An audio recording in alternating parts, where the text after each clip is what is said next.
ఓం నమ శివాయ. శ్రీ మాత్రే నమః. ఓం శ్రీ సాయిరం. అందరికీ నమస్కారం. రేపే ఏకాదశి, భీష్మ ఏకాదశి కాబట్టి తులసి మొక్క మీద ఇది చల్లండి చాలు. డబ్బు వస్తుంది, కష్టాలు రానే రావు. ఈ లక్ష్మీ నారాయణుల అనుగ్రహంతో అష్టైశ్వర్యాలు సిద్ధిస్తాయి. పట్టిందల్లా కూడా బంగారంగా మారుతుంది.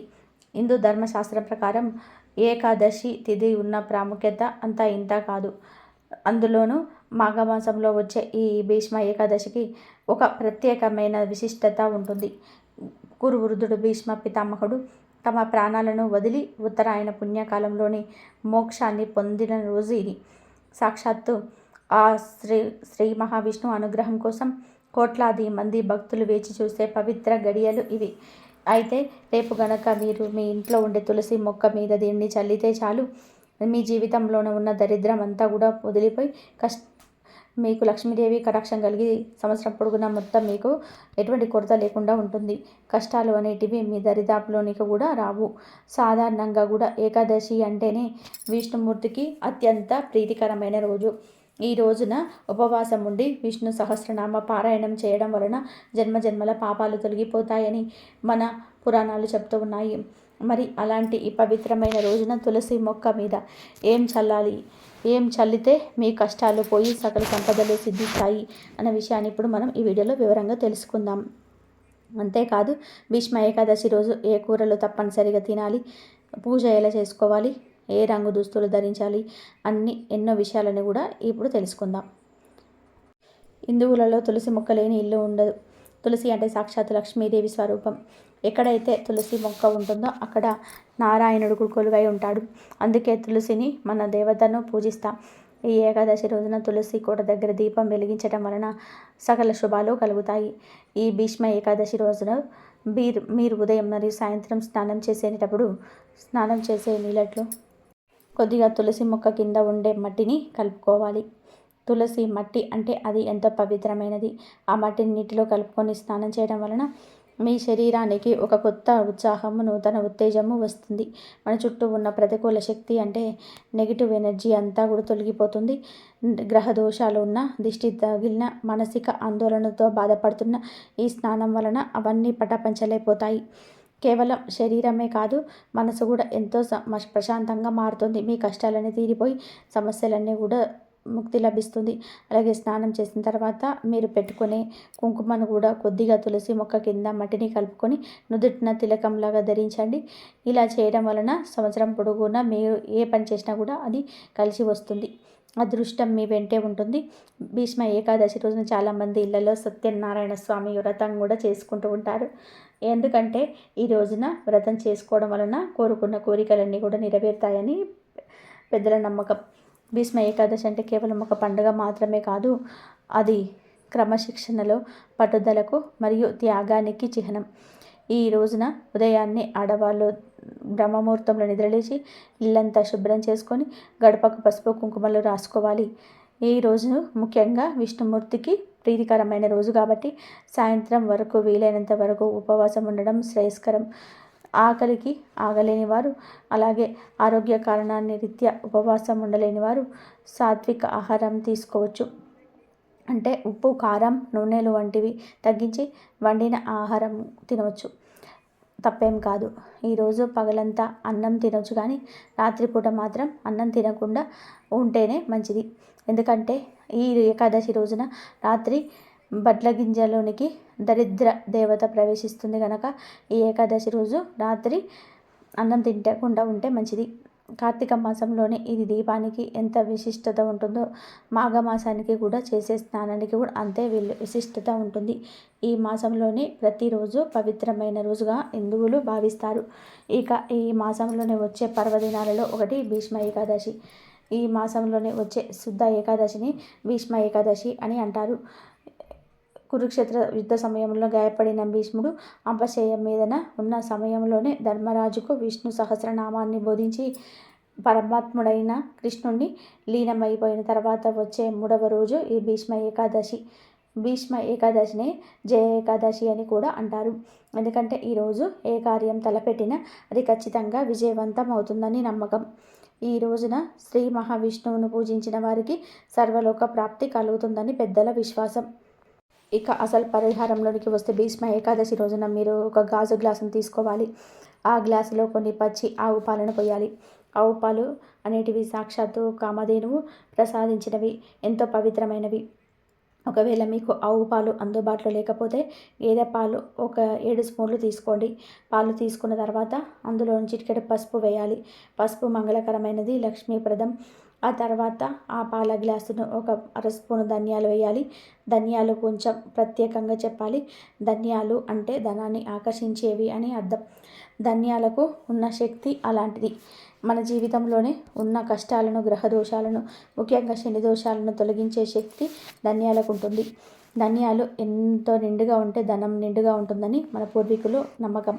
ధనియాలు వేసిన తర్వాత కొద్దిగా కర్పూరాన్ని తీసుకొని దాన్ని మెత్తగా పొడి చేసి ఆ పాలల్లో కలపాలి. కర్పూర వాసన విష్ణుమూర్తికి ఎంతో ఇష్టం. మీ దగ్గర కనుక జువ్వాది పొడి ఉంటే దాన్ని కూడా కొంచెం కలపండి. జువ్వాది అనేది ఒక అద్భుతమైన సుగంధ ద్రవ్యం. ఇది మన చుట్టూ ఉన్న వాతావరణాన్ని దైవోతకంగా మారుస్తుంది. ఇప్పుడు వీటన్నిటిని కలిపి సిద్ధం చేసుకున్న తర్వాత ఒక మామిడి ఆకు తీసుకోవాలి. మామిడి ఆకు కూడా ఎంతో శుభప్రదమైనది. మనం చేసే ప్రతి పూజలోనూ మామిడి ఆకును వాడుతూ ఉంటాం. ఆ మామిడి ఆకుతో ఈ పాలను బాగా మిశ్రమాన్ని కలిపి మీ ఇంటి ముందు ఉన్న తులసి మొక్క మీద చిలకరించాలి. ఈ పరిహారాన్ని మీరు ఉదయం సూర్యోదయ సమయంలో కానీ, లేదా సాయంత్రం సంధ్యా సమయంలో కానీ, అంటే దీపారాధన చేసే సమయంలో కానీ చేయాలి. ఇలా తులసి మొక్క మీద ఈ పవిత్రమైన పాలను చిలకరించడం వలన తులసి మాత అంటే లక్ష్మీదేవి ఎంతో సంతోషిస్తుంది. మీ ఇంట్లో ఉన్న దరిద్రం అంతా కూడా పారిపోతుంది. అష్టైశ్వర్యాలు సిద్ధిస్తాయి. ఎప్పటి నుంచో తీరని ఆర్థిక సమస్యలున్న, అప్పుల బాధలతో సతమతమవుతున్న ఈ పరిహారం చేసిన కొద్ది రోజుల్లోనే మీకు మార్పు అనేది కనిపిస్తుంది. ధనం ఏదో ఒక రూపంలో మీ దగ్గరకు వచ్చి చేరుతుంది. మీరు పడుతున్న కష్టాలన్నీ పోయి కోటీశ్వరులుగా మారిపోయే అద్భుతమైన పరిష్కారం మీకు కలుగుతుంది. మీది కేవలం నమ్మకంతో చేసే పని మాత్రం కాదు. ఇది ఎందులోనైనా ప్రతి వస్తువుకు ఒక శాస్త్రీయ మరియు ఆధ్యాత్మిక శక్తి ఉంటుంది. పాలు మనసును ప్రశాంతంగా ఉంచుతాయి. పసుపు ఆరోగ్యాన్ని శుభాన్ని ఇస్తుంది. ధనియాలు ఐశ్వర్యాన్ని, కర్పూరం మరియు జవ్వాది దైవిక శక్తులను ఆకర్షిస్తాయి. మామిడాకు ద్వారా వీటిని చిలకరించడం వలన ఆ శక్తి నేరుగా తులసి మొక్కకు చేరుతుంది. తులసి కోట వద్ద ఇలా చేయడం వలన ఆ ఇల్లు ఎప్పుడూ కలకలలాడుతూ ఉంటుంది. ఈ భీష్మ ఏకాదశి రోజున ఇలాంటి పరిహారం చేసేటప్పుడు కొన్ని నియమాలను పాటించడం చాలా అవసరం. ఈ రోజున మీరు ఎవరితోనూ గర్వపడకూడదు, అబద్ధాలు ఆడకూడదు, పగలు నిద్రపోకుండా మీరు చాలా మంచిది. పౌరాణికంగా ఏకాదశి రోజున పగలు నిద్రపోతే పుణ్యం తగ్గుతుందని చెప్తూ ఉంటారు.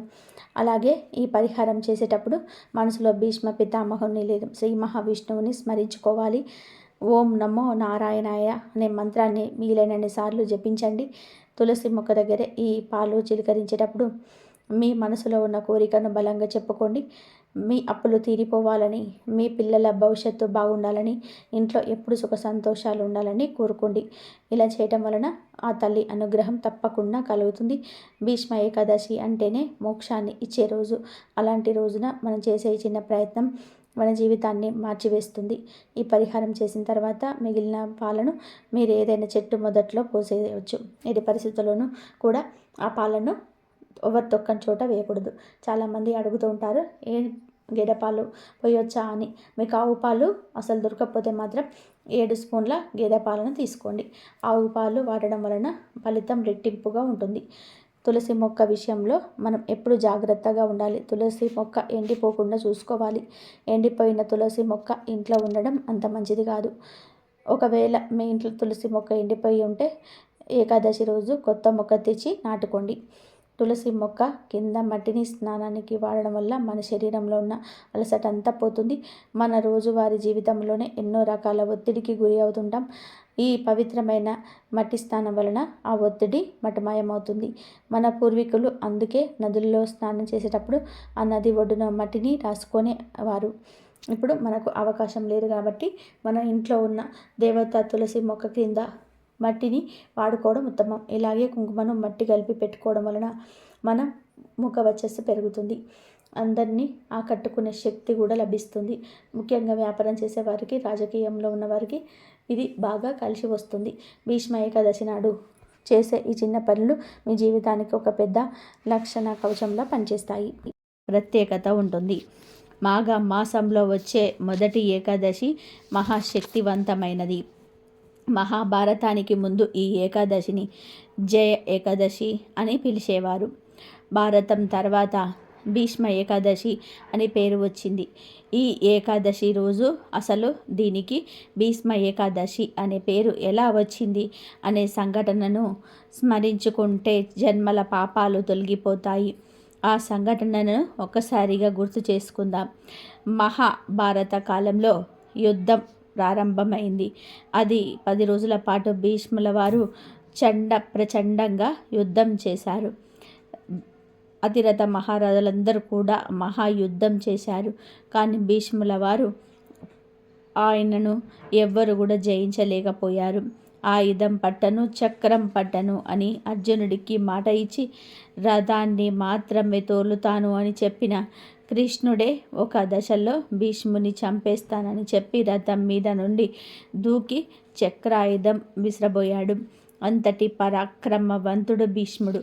అలా తనను చంపడానికి వచ్చిన శ్రీకృష్ణుడికే భీష్ముడు భక్తితో నేల మీద పడి దండం పెట్టాడు. అప్పుడు అర్జునుడు కృష్ణుడితో, నీవు ఆయుధం పట్టనున్నావు, ఈ పని చేయవద్దు అన్నాడు. దాని వలన కృష్ణుడు భీష్ముడిని చంపకుండా దగ్గాడు. ఆ తర్వాత ఏ విధంగా భీష్మ పితామహుడి అడ్డు తొలగించుకోవాలి అని కృష్ణుడు, పాండవులు భీష్ముడిని అడిగారు. భీష్ముడు ఈ యుద్ధంలో ఎవరు ఓడించలేరు, కానీ శిఖండిని చూస్తే ఆయుధాన్ని విసర్జించేస్తాను అని ఆ రహస్యాన్ని స్వయంగా భీష్ముడే ముని మనవళ్లకు తెలియజేశాడు. మహాభారతానికి మూల పురుషుడు భీష్ముడు. సొంతంగా సంతానం లేదు. తండ్రి యొక్క ముని మనవరాలైన క్షేత్రజ సంతానం ఉన్నా సరే ఆయన ముత్తాత అయిపోయిన సింహాసనాన్ని రక్షించే కార్యక్రమం నుంచి బయటకు రాలేదు.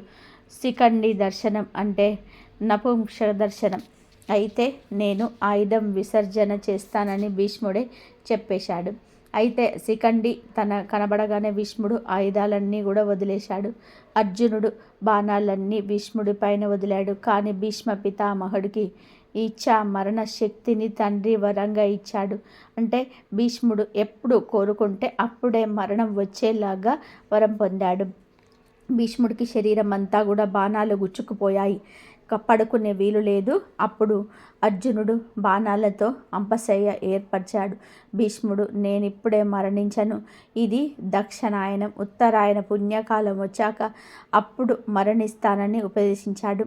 ఆయన అనుకున్నట్టుగానే మార్గశిర మాసంలో భారత యుద్ధం మొదలైన 10 రోజులకు భీష్ముడు అంపశయ్యం మీదకు చేరుకున్నాడు.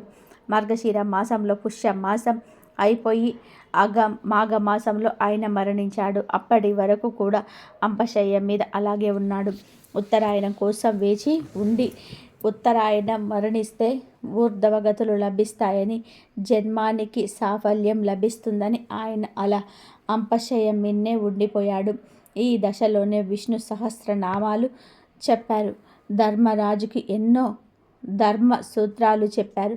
మాఘశుద్ధ సప్తమి నుంచి భీష్ముల వారు ప్రాణం విడవడం మొదలుపెట్టి పంచ ప్రాణాలను ఏకాదశి వరకు వదిలారని, ఏకాదశి నాడు పూర్తిగా ప్రాణాన్ని వదిలేశారని చెప్పేస్తుంటారు.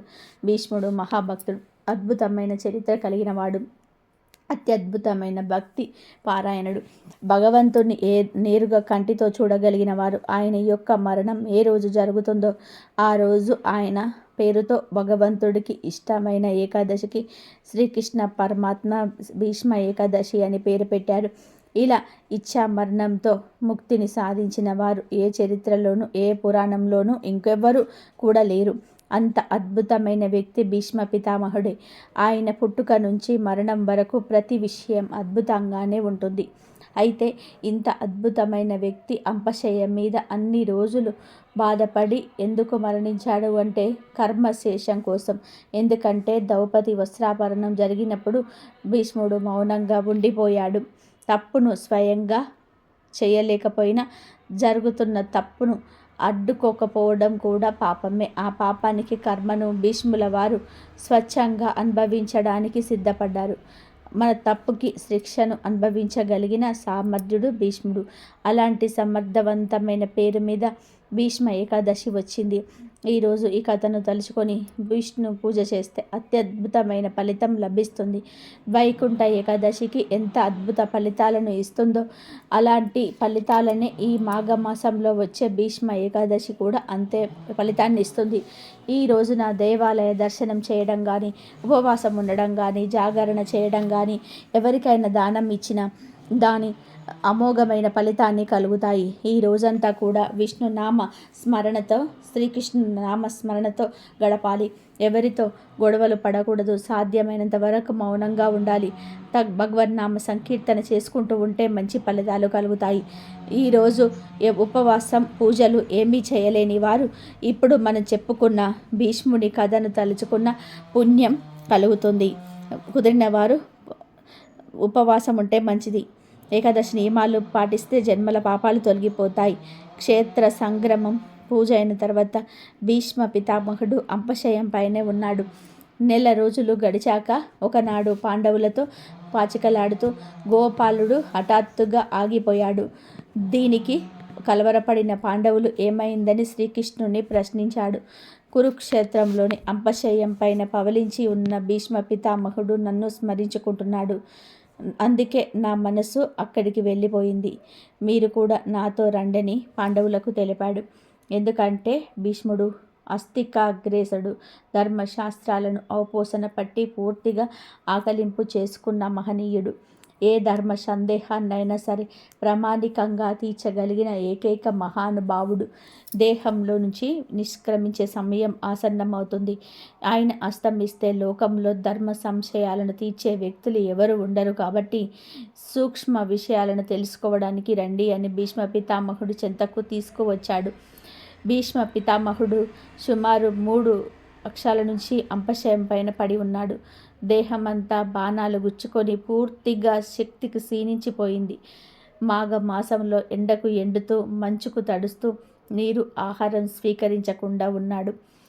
తాను కోరుకుంటే మరణం చెంతకు వస్తుంది, కానీ ఇన్ని బాధలను భరిస్తూ ఉత్తరాయణం వరకు ఉండాలి అని కోరుకున్నాడు.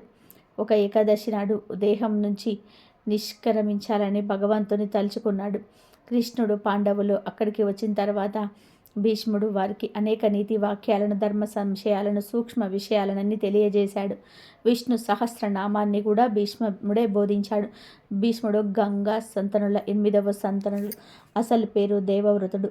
తండ్రి సంతనుడు ఇష్టపడిన సత్యవతిని ఇచ్చి పెళ్లి చేయడం కోసం, తండ్రి ఆనందం కోసం, సుఖ సంతోషాల కోసం దేవవ్రతుడు ఆ జన్మాంతం బ్రహ్మచారిగా ఉంటానని, పెళ్ళి అనే మాటకు తన జీవితంలో చోటు లేదని సత్యవతికి మాట ఇచ్చి ఆ భీష్మన్న ప్రతిజ్ఞకు కట్టుబడిన త్యాగశీలి దేవవ్రతుడు భీష్ముడిగా ఖ్యాతిగాంచాడు.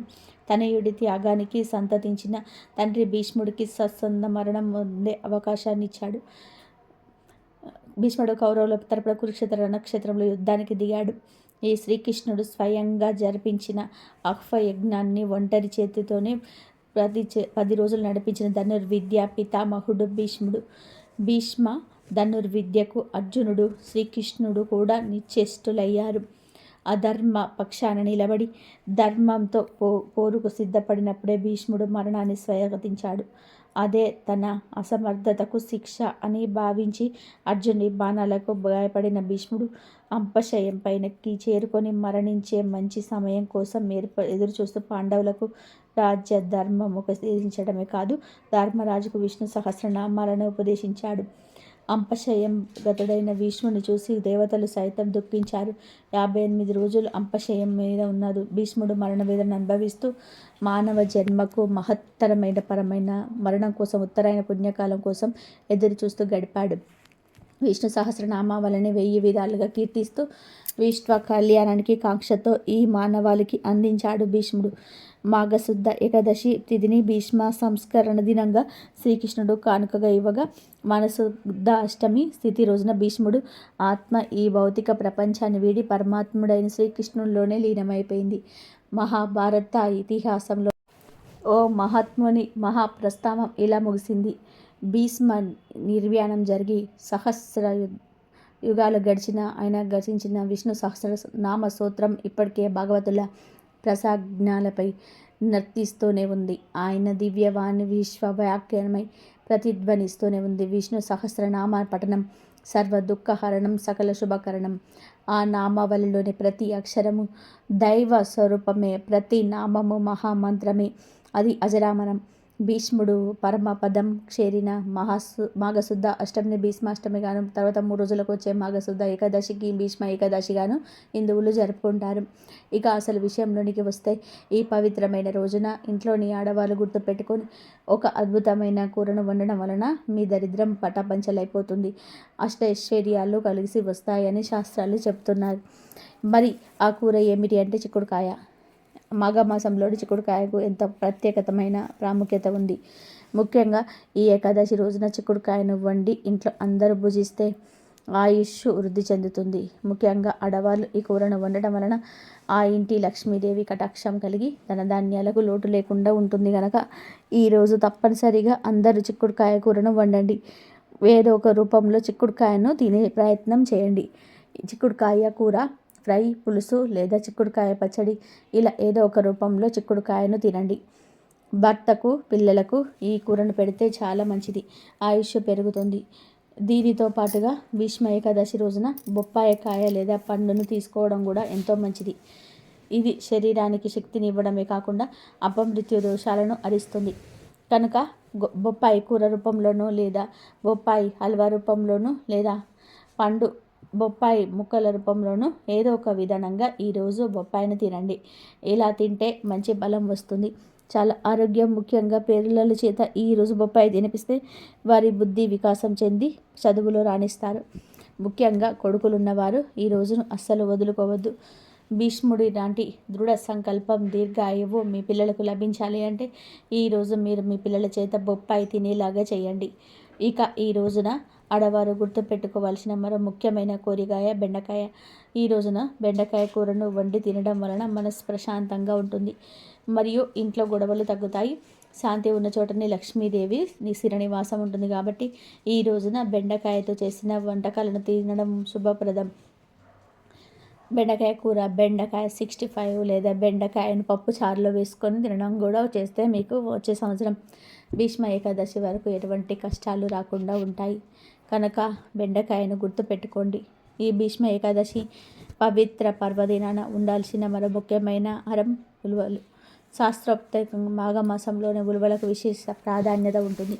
ఈ రోజున ఉలువలను ఉడకబెట్టి తాలింపు పెట్టుకొని తిన్నా లేదా వేడివేడిగా ఉలువ చారు రూపంలో తీసుకున్న లేదా ఉలువ పప్పు రూపంలో తిన్న సాక్షాత్తు సకల దేవతల అనుగ్రహం కలుగుతుంది.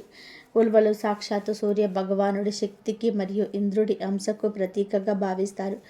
ఈ రోజున ఉలువలతో చేసిన వంటకాలు తీసుకోవడం వలన శరీరంలోని మలినాలు తొలగిపోయి ఆరోగ్యం సిద్ధిస్తుంది.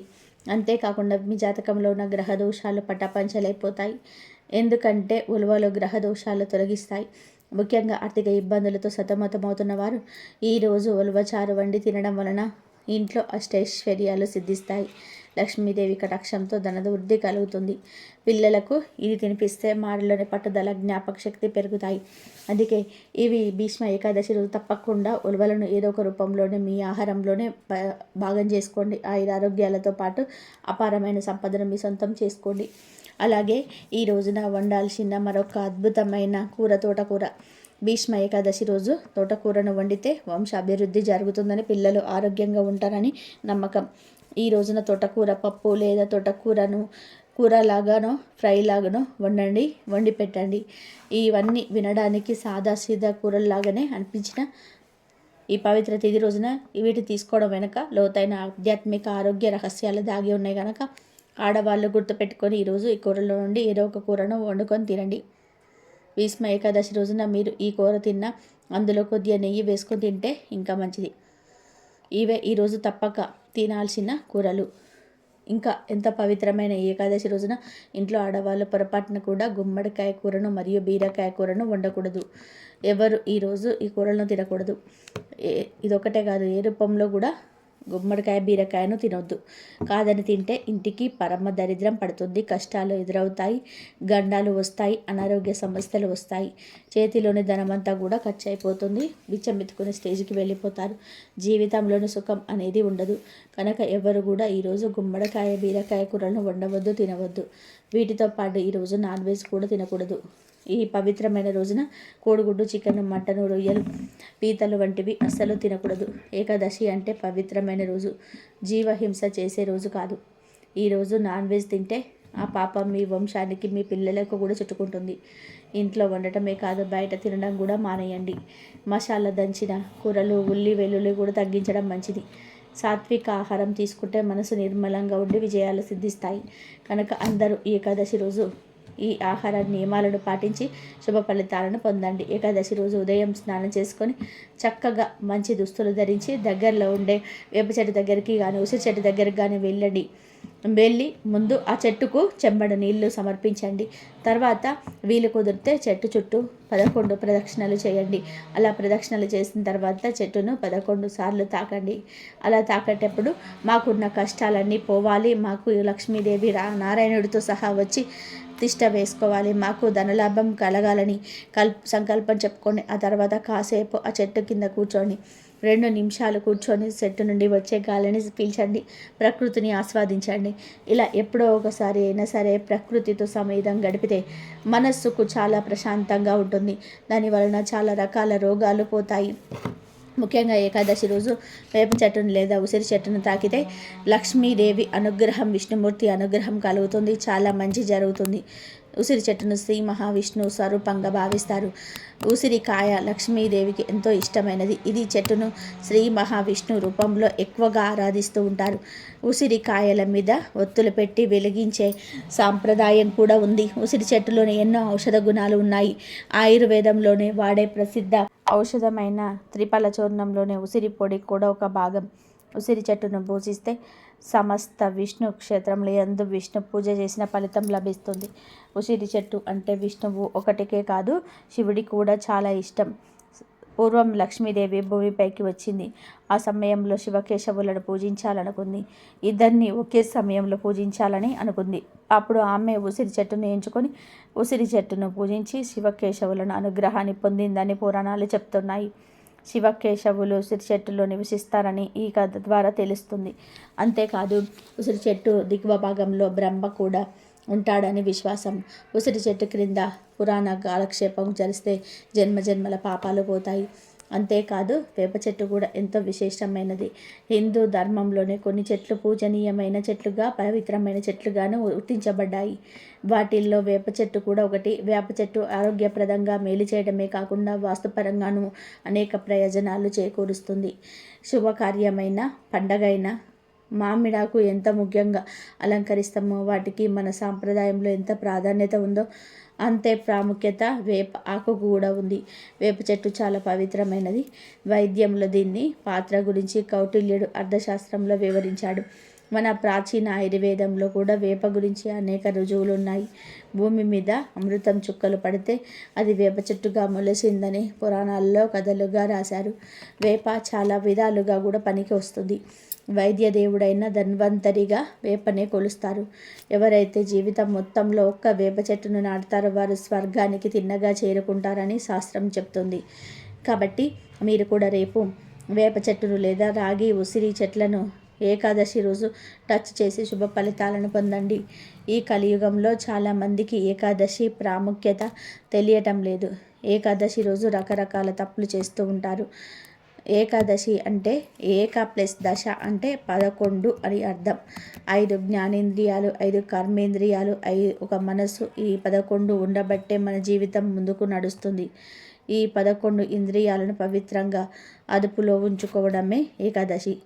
నాలుక, ముక్కు, చెవి, కన్ను, చర్మం, ఇవి 5 జ్ఞానేంద్రియాలు. వీటి వలనే మనకు సెన్స్ తెలుస్తుంది. ఏకాదశి రోజు ఈ 5టిని పవిత్రంగా ఉంచుకోవాలి. నాలుకను పవిత్రంగా ఉంచుకోవడానికి మాంసం, మద్యం, తాంబూలం వేసుకోవడం, పనులు, తిండిని ఏకాదశి రోజు పక్కన పెట్టాలి.